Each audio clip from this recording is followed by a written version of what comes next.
What's going on, guys? Boss6 here, back to your video, and today I'm here with yet another ranking video for you guys.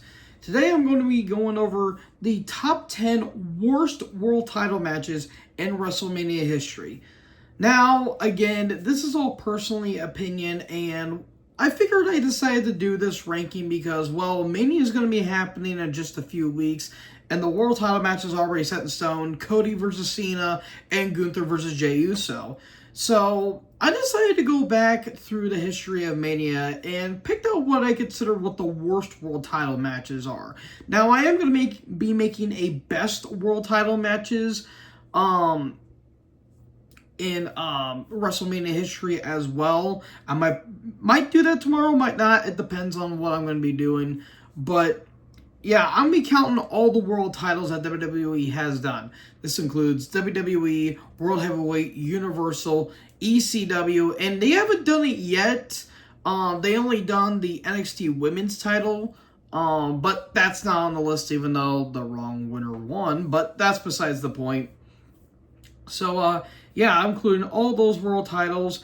And again, this is purely opinion, so if you guys have your own list in the comment section, please leave that list down below. Before I get into this list, though, I do have some quick honorable mentions. I actually have 5 honorable mentions, and a couple of them actually made the list, but I ultimately took them out because I do think there's some matches I think are worse than the ones in the honorable mentions. So the first one I'm going to be starting off with is Daniel Bryan versus Sheamus, WrestleMania 28. 18 seconds.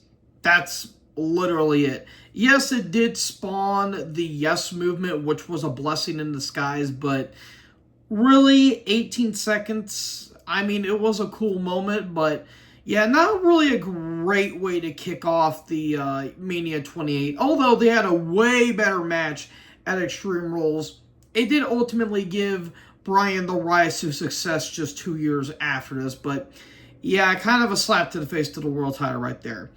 For Mania 24, Kane versus Chavo Guerrero for the ECW title. The only time the ECW title was actually defended at a WrestleMania, because at 23, Lashley was taking on Umaga, but the ECW title wasn't on the line. Let's see, I believe 25, I believe Swagger wasn't even on the card, and by the time 2010 came around, the title was basically gone when Mania came around the corner. So, yeah, this was the only time it was defended, and it was in 8 seconds. Because Kane won a Battle Royal, and Chavo lost. ECW and WWE, everyone, that was fun. Alright, Cena versus Miz from Mania 27 is my third honorable mention. I was willing to put this one on the list because this one was just... Why? Why was this the main event? Like, Mania 27 was so dog shit. It really was, as the train goes by. Yeah, this was just a glorified Raw. Like, it was a glorified Raw pay-per-view main event. And it was there. It was just fucking there, if you ask me. The only thing that was memorable from the match was Miz getting his head smacked off the concrete, and he doesn't even remember this match, which is probably for the better. And number 2, The Rock comes out and costs Cena the match. And what did this all do in the end? To set up the main event for next year's Mania. So they sacrificed this main event for the next year's main event. Why do pay-per-views do that? Especially the biggest show of the year. Why? Unless the match is good and the story is there, why do they do this? It makes no sense to me. And then my final honorable mention... Oh, actually, I have 4 honorable mentions, not 5, my bad. My final honorable mention, Braun Strowman versus Goldberg for Mania 36 for the Universal title. I mean, it was supposed to be Braun versus, it was supposed to be Goldberg versus Roman, but since this was during the COVID years, Roman decided to take a sabbatical and leave to go focus on family and plus health issues and all that stuff. So Strowman was at the last minute. It was like 2.5 minutes, and Strowman won. That's literally it. about 3 years too late. Yeah, that's all I really need to say about that match. Alright, so, that being said, let's get into the top 10. Kicking off my number 10, John Cena versus JBL from WrestleMania 21 for the WWE title. Now, the build-up was unique, and the build-up was interesting because this is when Batista was thinking about whether he was going to go to SmackDown and take the title off of JBL or take the title off of Triple H on Raw. Well, ultimately, he decided to take the title off of Triple H, which that match isn't on this list because it wasn't great, but it wasn't bad either.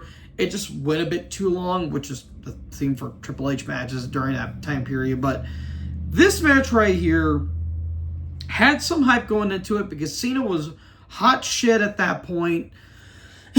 And they kind of fucked it up a little bit because they should have had Cena go in as the U.S. champion and make him the first ever WWE and U.S. champion, but they made him drop the title to Orlando Jordan of all people, which I get it to get some heat on JBL, but it was still a dumb decision. We get to the match. The match is not even like 10 minutes long. It's like 8 minutes. And it ends in very anticlimactic fashion, where Cena just wins. He literally just wins. There was no cabinet interference. None of the shenanigans happened in this match. And I'm like, really? That's how you end JBL's long reign as champion for 10 months? Okay, I mean, they had a way, way, way better I Quit match at Judgment Day. Jesus Christ, did they ever.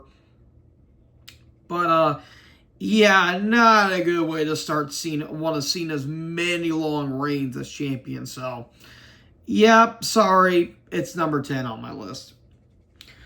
All right, coming in at my number 9, Randy Orton versus Bray Wyatt, WrestleMania 33 for the WWE Championship. Is it just me, or does Bray Wyatt, Randy Orton not have good matches? Like, to me, they didn't really have any good chemistry at all. Like, their best match wasn't even that great, and that was No Mercy 2016. That match was just meh. Like, they didn't have any good matches before and after this either. Like, their House of Horrors match from Payback was bad. Their Firefly Inferno match was bad. Their Mania 37 match was somehow worse than this. And it's just, like, these two just did not have good chemistry together. These two just did not click. And how was Orton the face? How is he not the heel in this scenario? Because he burned down Bray Wyatt's house. Or Sister Abigail's house. Man, they had no idea how to book Bray. They really didn't. Rest in peace, Bray Wyatt. But yeah, they didn't know how to book him right.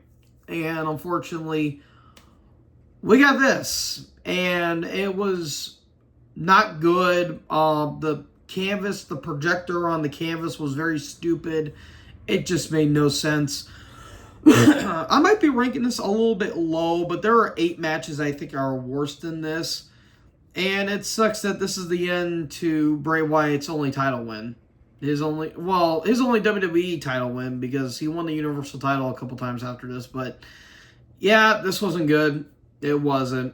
Sorry, but yeah, it was pretty bad. All right.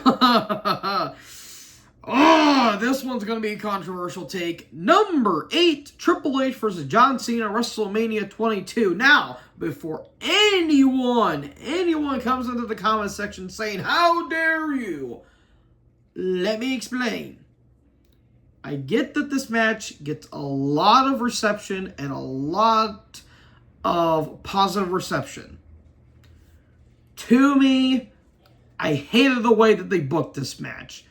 And the way that these two feuded. Because, first of all, how the hell is Cena the, quote, underdog and Triple H is, quote, the dominant guy? Because it's completely flipped. Because Cena is the dominant guy because he held on to the WWE title with the lone exception of a guy that should have been in this title picture to begin with, an Edge. And I'll get to him in a bit. Besides Edge having the title for a hot minute, Cena has held the title since Mania 21, and is beating everyone in sight. Meanwhile, Triple H, on the other hand, lost to Batista 3 times in a row, got beat by Ric Flair, got beat by JR, struggled with Big Show, lost the Rumble, and didn't even qualify for the Elimination Chamber at New Year's Revolution. But yet, Triple H is the dominant guy. He's more so the underdog in this scenario. And then the way they had this match up and the feud going into it was pretty bad, if you ask me. Like, you had your world champion get punked out by Triple H and say, well, you're not very that good. And then Cena stupidly said, well, maybe you're right, Triple H. Maybe I'm not that good. I'm like, okay, so you just told me that your world champion sucks. So you have that. The entrances were stupid. I never liked Triple H's throne thing. I thought that was pretty cheesy. And Cena coming out with the gangsta mobs was stupid. I never liked that. We got to see CM Punk, but that was about it. The match, I was never a fan of their chemistry. I never thought these two had a good match, personally. Like, they had maybe 1 to 2 decent matches at best. The rest of them were pretty bad, in or mid. And the Chicago crowd was not having it. God bless JR for trying to justify why they are not liking Cena. And I'm sorry, this match it also went too long for me. And I just didn't find this match interesting. I didn't find it interesting. It was pretty boring. And the thing they fucked up is they did not have Edge be in the main event. You had the biggest heel, because Triple H was not the biggest heel in the company at this point. No. Edge beat him by a country fucking mile.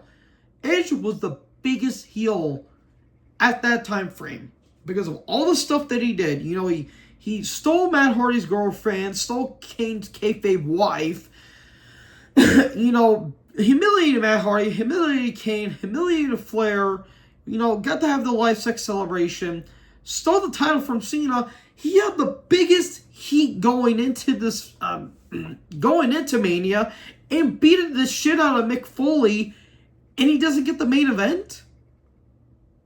It should have went in. He should have went into the match as champion. If you want to take the title off of him, fine. I'll swallow a little bit of pride, but come on.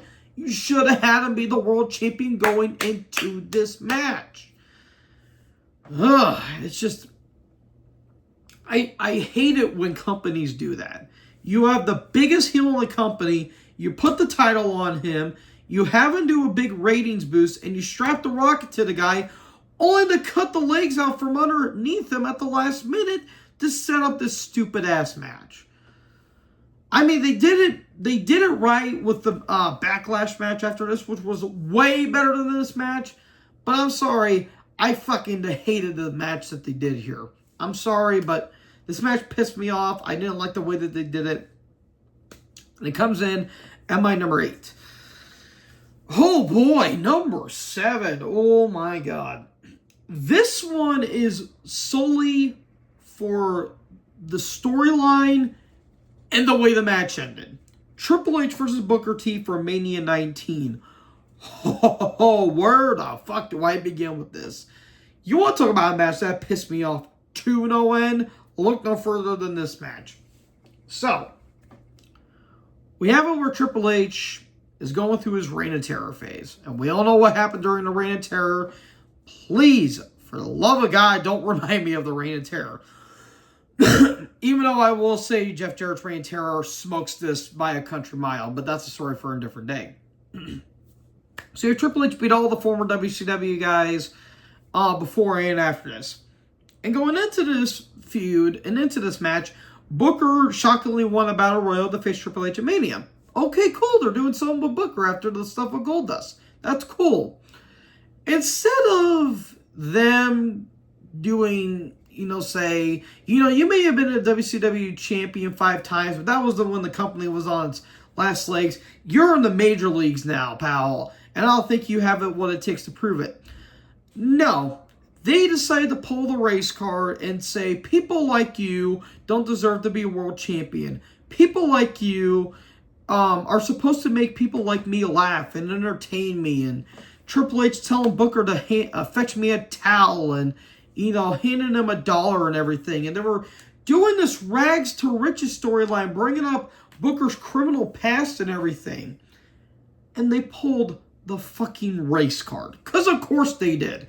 And of course the ass kisser known as Bruce Pritchard and his stupidity, he decided, oh, it wasn't a racist thing, it was a WCW thing. The fuck it was, Pritchard. It was a racial thing. And don't even start with that WCW thing. It was a race thing, point and clear. We get to the match. The match was fine for what it was. It went a bit too long. And you would think, at the bare minimum, they would have at least given Booker the world title. Even if you gave the title at least for a day or even a month, at least given the satisfaction and given the benefit of the doubt. You want to know what they did?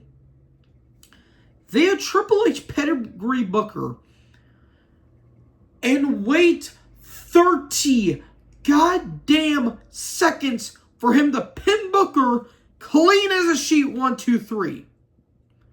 If that isn't burying a guy, I don't know what the hell is. Like, I could excuse it if they beat the hell out of each other and let's say it was a bloody affair and all that stuff and they were both tired. But no, they just had a regular glorified beat pay-per-view match and there goes Booker's push.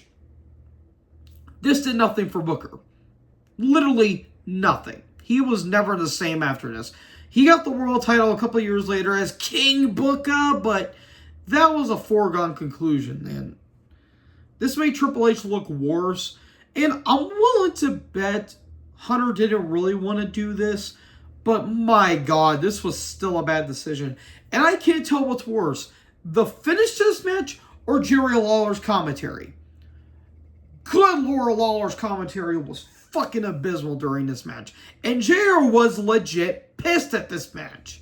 And can you blame him per se?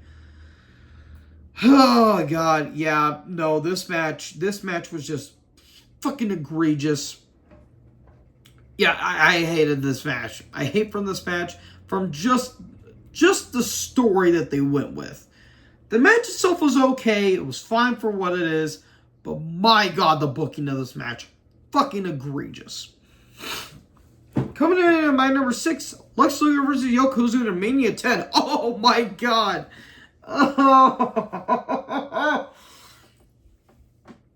Why did they give this match the amount of time that they did?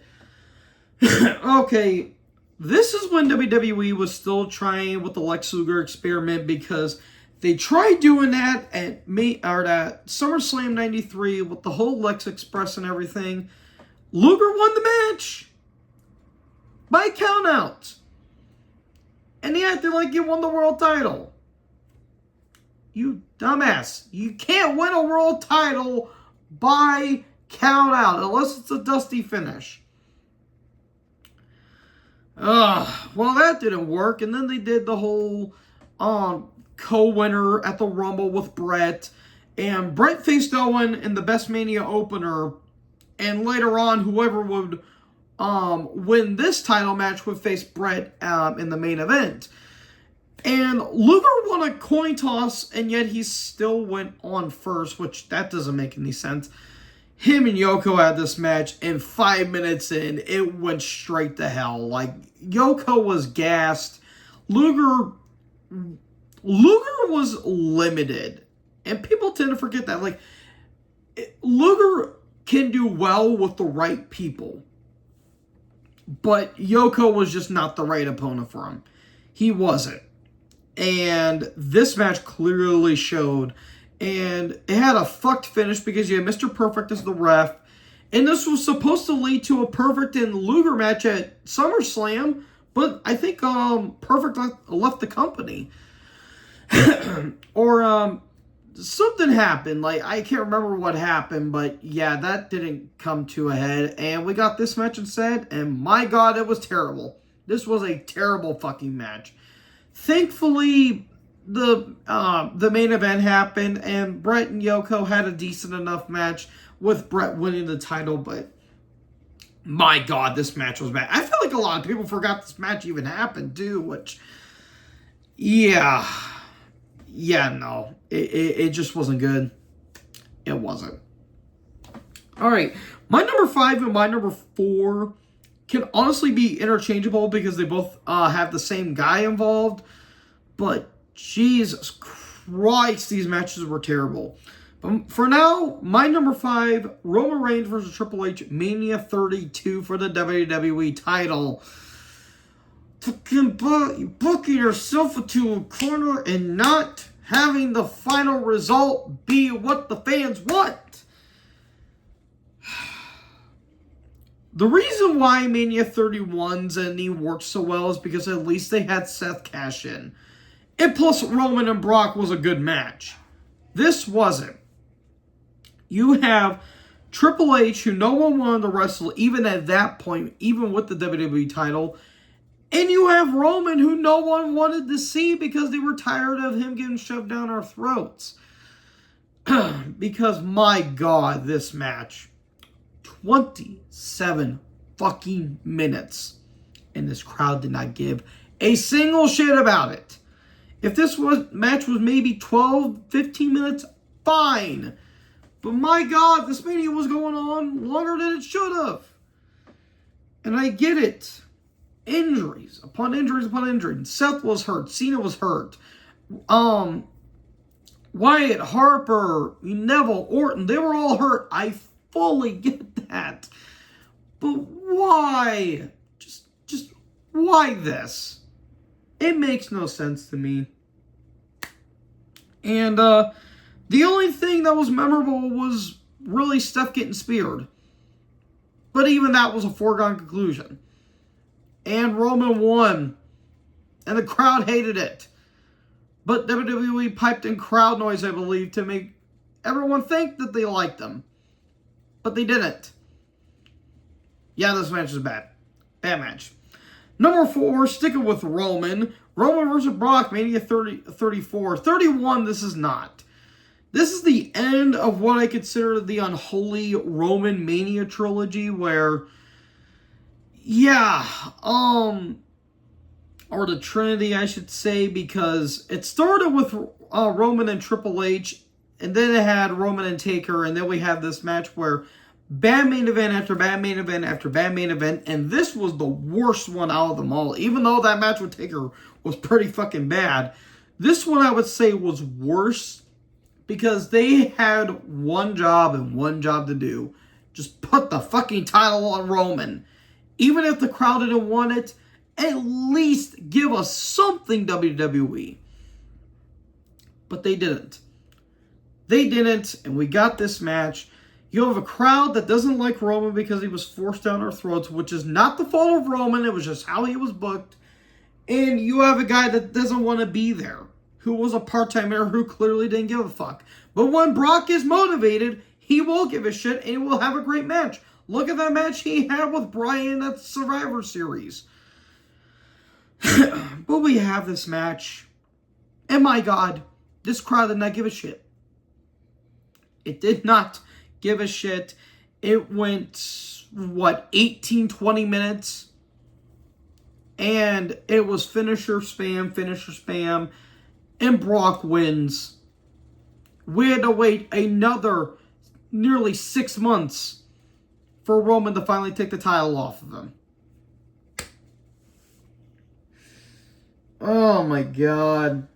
I just don't get it, dude. I don't get what this company was doing in 2018. I really don't. And when Roman won the title, he only held it for a couple months before he had to drop it because of leukemia. Yeah, just terrible match. Terrible match. Speaking of terrible, number 3, Taker versus Sid, Mania 13. I'm not going to go into full detail with this because I talked about this when I ranked every Undertaker Mania match. I'll be short, sweet, to the point. This match was fucked from the word go. It was supposed to be Sid versus, or it was supposed to be Shawn versus Brett 2, with Shawn dropping the title to Brett. But, this knee injury, ouch, this knee injury hurts. And oh no, I lost my smile. Yeah. Thankfully, we got Brett versus Austin, which, by the way, that's being inducted into the Hall of Fame, which is interesting. Which was a blessing in disguise, because had that match not happened, 13 would have been the worst Mania of all time, without a shadow of a doubt. Even worse than 11, which is saying something.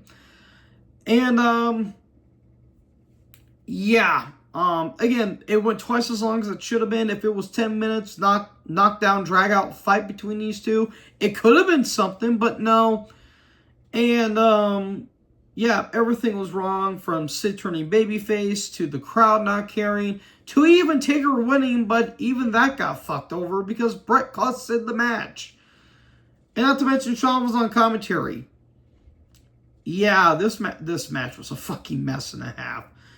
A complete mess and a half. And it comes into my number 3. Rest in peace, Sid. You are forever missed. Number 2. Triple H versus Randy Orton, Mania 23 or 25. Oh my God. How do you fuck this up? How? Oh my God. I don't get it. I don't get it. How is Orton a heel? First of all.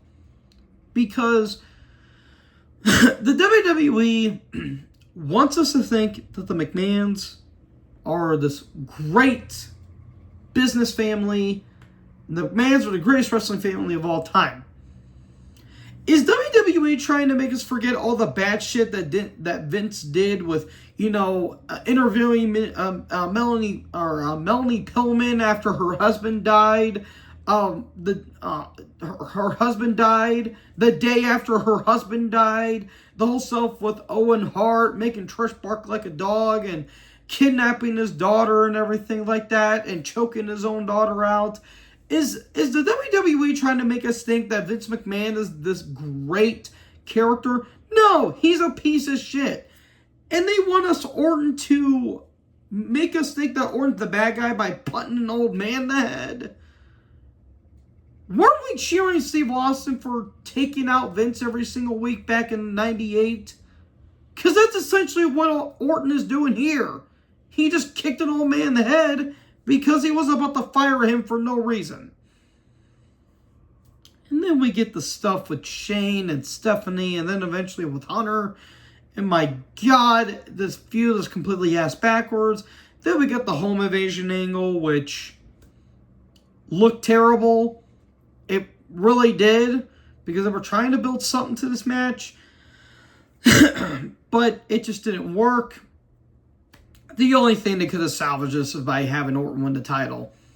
Because they completely removed all of Orton's heat by having Shane, Triple H, and Vince come back from being attacked, and they beat the shit out of Legacy. So you just undid all of Orton's heat. And the only thing they could have salvaged from this match is if it was like a no-holds-barred match.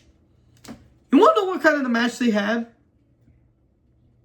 They had the fucking audacity to have a regular wrestling match with the added stipulation that was added by Vicky Guerrero for some weird reason, where if Triple H got disqualified and or DQ'd or counted out, he would lose the title.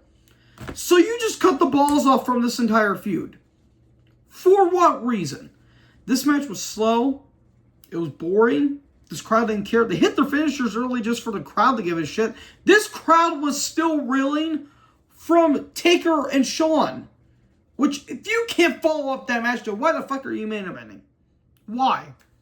That makes no sense.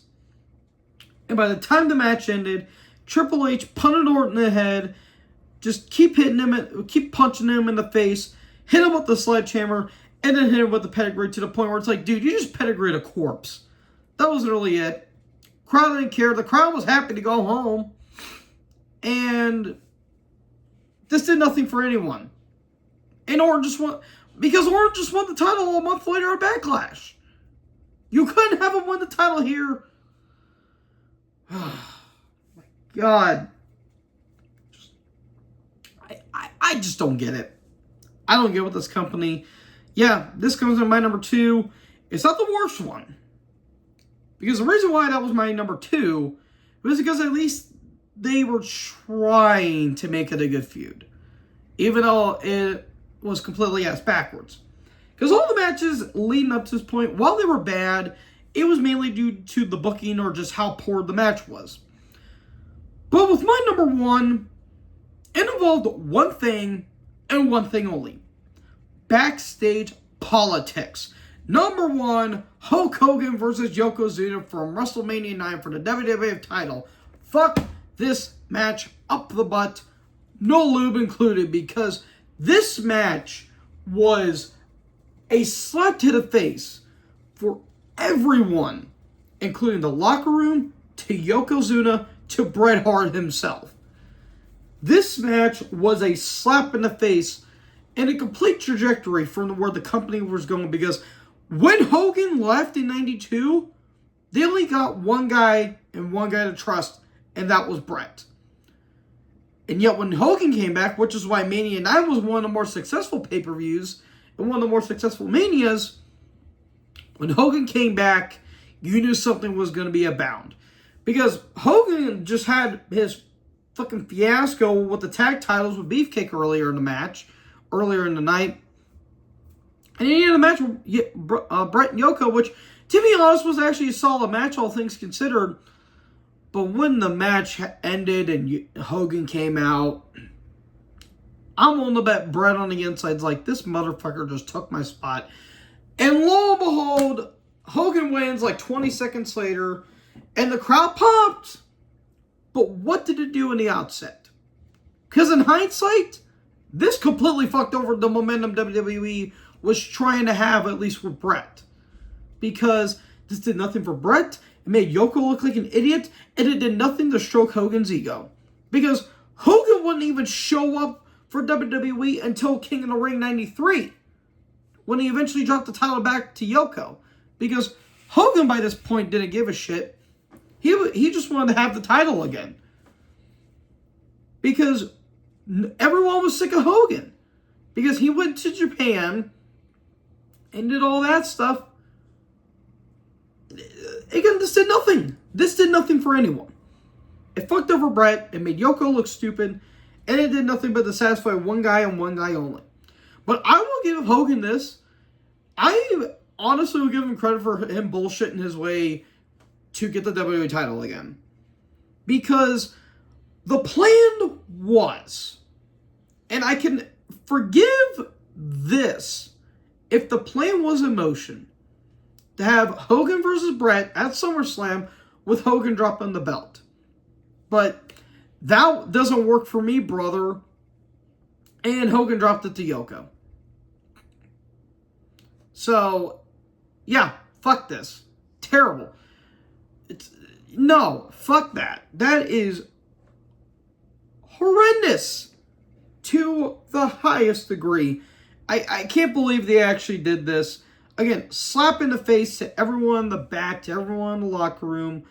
And again, only to do it to stroke one guy's ego, because he thought he was still drawing in 93, which, to be fair, he sort of was, but everyone was sick and tired of him, which eventually led to his run in WCW and eventually the NWO. So, yeah. No, Hulk Hogan versus Yokozuna for Mania 9 is my number one, and this is what it gets for me personally. So, folks, what do you guys think about this video? Let me know in the comment section below. Make sure you guys leave a like, leave a comment, tap that big red subscribe button, and tap the bell so when I upload, you guys will be notified. Thank you guys so much for watching this video. Most importantly, join the herd. Talk in the next video. Peace out.